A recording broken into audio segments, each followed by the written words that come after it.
Hi, I'm Lindsey Reiser. We are following breaking news. Iran has chosen Mojtaba Khamenei as the new supreme leader. He is the son of the now deceased Ayatollah Ali Khamenei, who was killed in the joint U.S.-Israeli strikes that began the war with Iran 8 days ago. Let's go ahead and go now to CBS News Middle East contributor Courtney Keeley. So let's talk about what we know about Mojtaba. He has operated behind the scenes but never actually held government office. Right. He was really behind the scenes in his father's office. So he is a cleric. He did study in the holy city of Qom, and he is part of this insider part of the Islamic regime. This is the third leader ever chosen in the 47-year history of the Islamic regime. And he's not necessarily as learned in terms of religious or senior enough in the clerical establishment.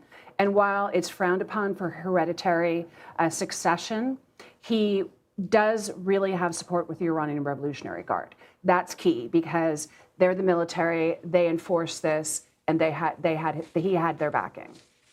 Let's talk a little bit about how a new supreme leader is selected. And I'm just going to give a little bit of information here that CBS News has compiled that we have reported on here on CBS News 24/7.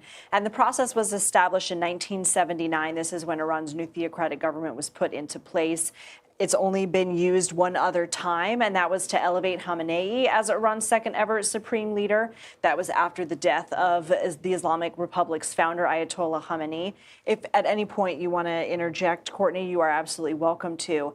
Now, Khamenei didn't meet clerical requirements as laid out in Iran's constitution for the role at the time, but he was still Khomeini's preferred successor. So the constitution was actually adjusted to allow for Khamenei's ascension. Now, currently, Iran, I guess prior to today, prior to a new supreme leader being chosen, Iran was being run by a temporary leadership council made up of the current president, the head of its judiciary, and a senior cleric from the Guardian Council. That process of picking a new supreme leader is undertaken by the 88 clerics sitting on the Assembly of Experts, supervised by Iran's constitutional watchdog known as the Guardian Council. So the council also approves all candidates for the position before the Assembly of Experts weighs in. The Assembly clerics decide on the final choice based on what you and I have been talking about, political experience, religious qualifications. Right. And we reported on this earlier this week that his son was going to be the leader. And then it seemed like the Assembly of Experts was actually having a problem coming to agreement. And there's a couple of really big, strong, powerful families. One is the Khamenei family. Another is the Larijani family and the Rafsanjanis. And under this Islamic regime, there's also billions of dollars that goes towards what they call the revolution, the revolutionary zealotry. Not their words, mine. And so the Larijani family, Ali Larijani, who's really taken a senior position of influence recently, and we've really seen ascend to that again within the last year or so. He wanted his brother, who's more of a religious figure, more of a cleric, maybe would be considered more of that kind of theological credentials, according to them.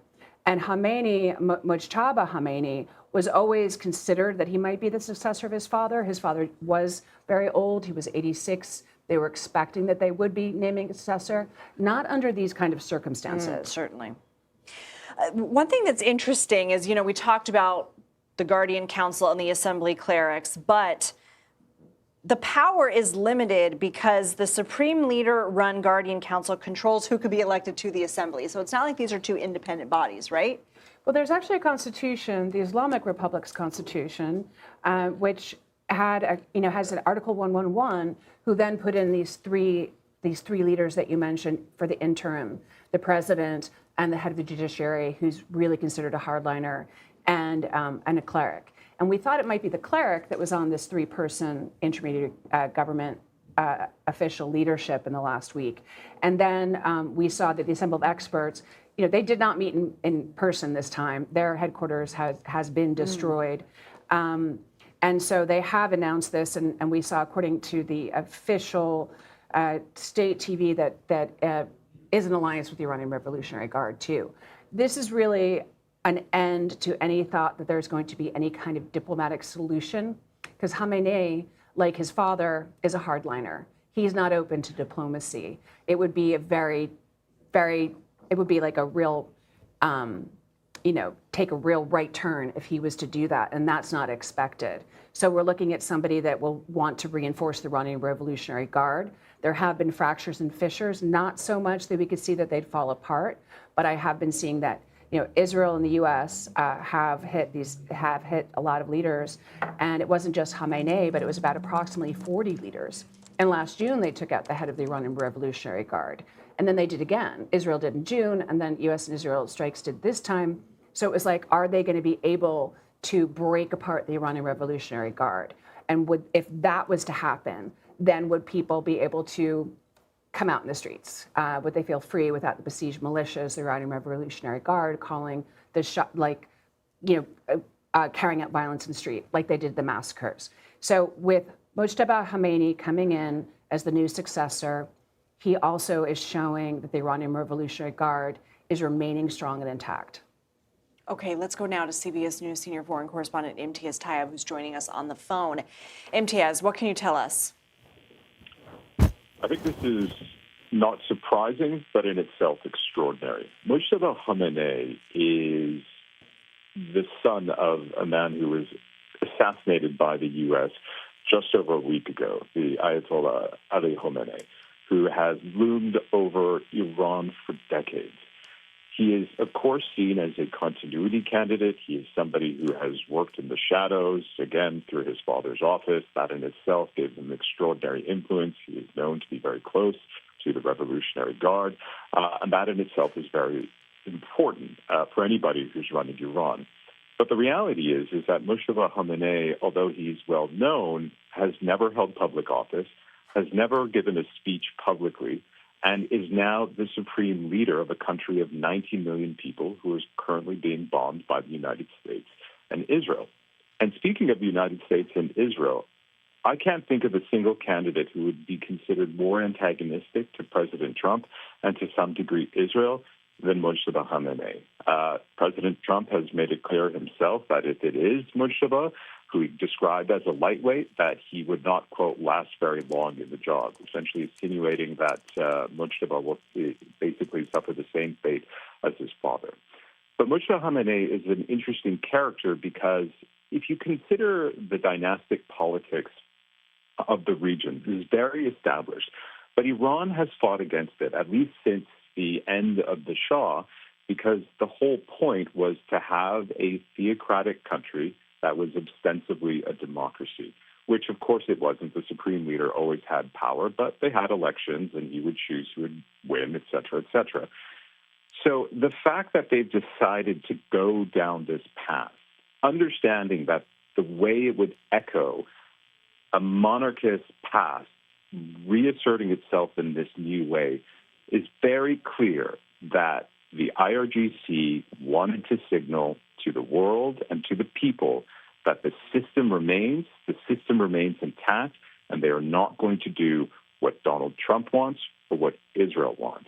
And I think this brutal conflict that we're watching unfold on our screens right now, certainly on the ground being felt in Iran and elsewhere across the region, including where I am here in Doha, that this will likely ensure that the conflict we've been seeing will continue in the days, if not weeks, possibly months ahead. And you have been in Doha since the conflict began, at least for the larger part of the week. What can you tell us about the involvement of other Gulf countries and also how people are reacting in the region? Gulf countries are rattled by what's happening to them right now. They have spent decades trying to insulate themselves from the conflicts that we so often see rage across this region. They have built these glittering cities with the many trillions of dollars of oil wealth that they have. And that has all been shattered within a week because of Iran's ability to penetrate their airspace and to wreak havoc in these cities. They want this to end.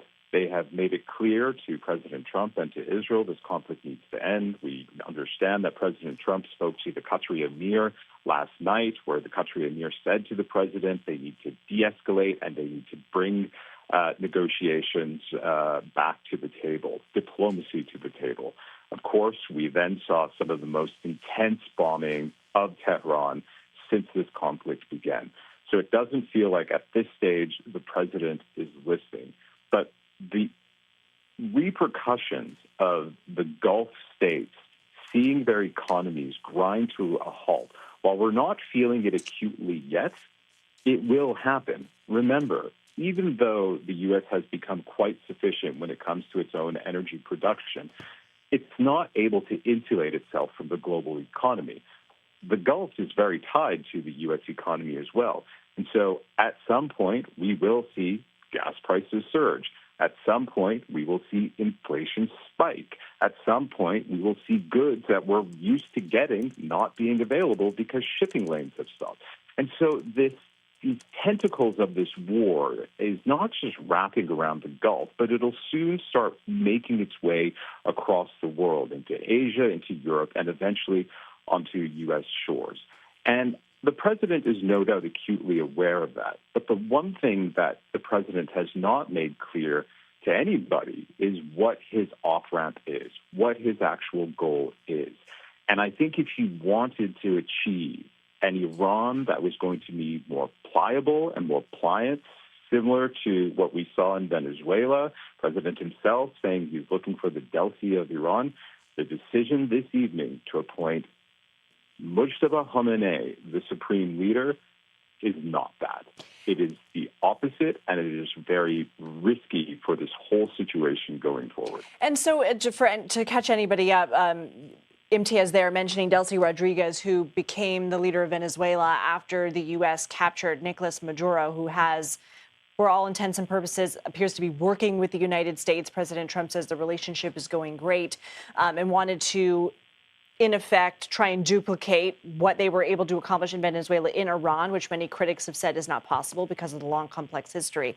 Imtiaz, is it your sense that Mojtaba Khamenei now will have to essentially lead in hiding because the U.S. and Israel have made threats, both veiled and completely concretely, that they are still going after the movers and shakers in Iran? Essentially, the president saying, well, he had called Mojtaba incompetent in Politico, and he also said that he wanted to have a role in finding and appointing the new leader. That clearly didn't happen. And so do you get a sense that Mojtaba Khamenei already sort of has a target on his back? Completely. Not only does he have a target on the back, some may even argue that he is a dead man walking.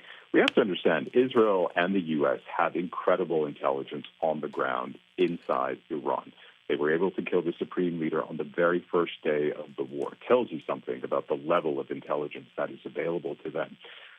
Whether that's the case in this moment, it's hard to say, but the U.S. and Israel have been incredibly successful in taking out the top leadership of Iran, not just during this war that we've seen now, which is now over a week long, but also last year during the 12-day war with Israel. What I would say, though, is the one thing, I think a key thing we need to look at in this moment and wait for is what Mojtaba Khamenei says in his first address and his first speech. If he comes out and gives a blazing anti-American, anti-Israel speech, which offers no olive branches, which offers no discussion of dialogue, diplomacy, you name it, I think this conflict, as we've been saying, is only going to accelerate. And so we really need to hear what he has to say. What we know of him, again, this is not a man who's spoken in public before. This is not a man who's held a public office before. It'll be interesting to see how he plays this public role, although he's witnessed it up first with his father, up close, I should say, with his father. We don't know how he's going to wield his public persona.